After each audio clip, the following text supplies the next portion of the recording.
Fala galera, eu sou o Léo e essa é a primeira parte da nossa aula de funções inorgânicas. Aqui a gente vai falar de ácidos e bases. Antigamente se definiam ácidos e bases como ácidos sendo alguma coisa que tem um sabor azedo e base como aqueles que têm um sabor adstringente, sabe? Tipo banana verde, daquela amarradinha na boca. Mas a Arrhenius mudou toda essa história e definiu ácidos como sendo as substâncias que, quando ionizadas, liberam como único cátion o H+. E as bases são as substâncias que, quando ionizadas, liberam como único ânion o OH-, hidroxila. A gente vai começar aqui falando dos ácidos, que são um pouquinho mais complexos e mais chatinhos de se tratar. Como a gente classifica os ácidos? A primeira, que é a mais comum, é se tem ou não tem oxigênio na molécula. Os hidrácidos são os ácidos que não possuem oxigênio, HCl, H2S, por exemplo. Já os oxiácidos são aqueles que possuem oxigênio na molécula, por exemplo, o ácido sulfúrico, o ácido fosfórico, etc. Outra forma de classificar é pelo número de hidrogênios ionizáveis. E aqui a gente vai ter uma diferença básica. Para os hidrácidos,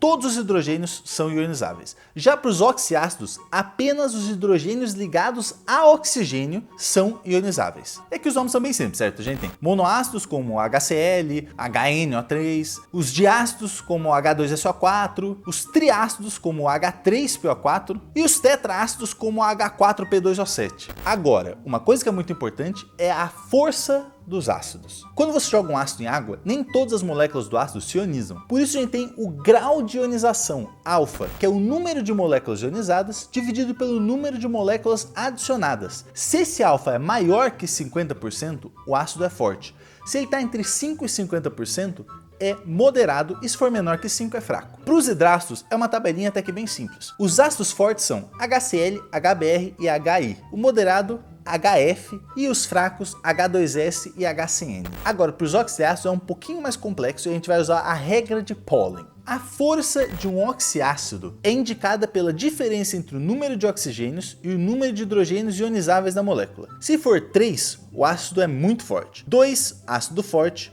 1, ácido moderado, e 0, o ácido é fraco. Porém, existe uma exceção, o ácido carbônico. Ele é instável e ele se decompõe mais facilmente do que se ioniza. Portanto, ele tem um pequeno grau de ionização só e é considerado um ácido fraco. E a última coisa que a gente tem que ver de ácidos aqui para encerrar esse assunto de vez, como a gente vai dar nome para as coisas. Os hidrácidos é muito simples. Você pega o elemento que compõe o ácido, coloca o sufixo hídrico. Por exemplo, HCl, ácido clorídrico, ácido sulfídrico, ácido fluorídrico e assim vai. E oxiácido é basicamente atômico, bonito e gostoso. Eu estou maluco?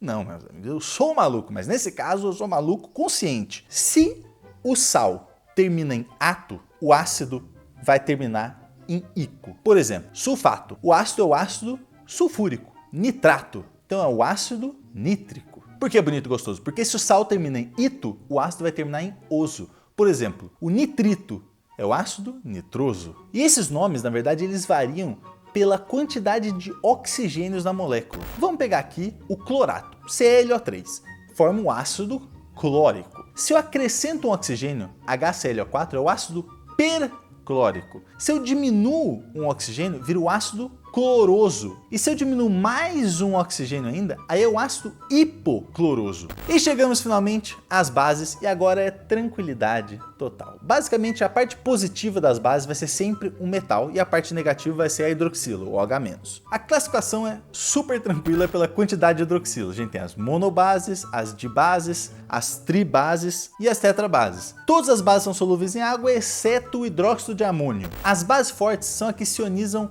em quase sua totalidade, quase 100%. E elas são as formadas pelos metais alcalinos e alcalinos terrosos, ou seja, família 1A e 2A da tabela periódica. As bases formadas por qualquer outros metais e o hidróxido de amônio são bases fracas. E a nomenclatura, meus irmãos, não tem coisa mais fácil do que dar nome para base. É basicamente hidróxido e aí o nome da substância. Hidróxido de sódio, hidróxido de potássio, hidróxido de cálcio, hidróxido de alumínio. Agora a pergunta que resta aqui é o seguinte: o que fazer quando a gente tem um elemento que pode ter duas cargas? Por exemplo, o ferro, ele pode ser ferro 2+ ou ferro 3+.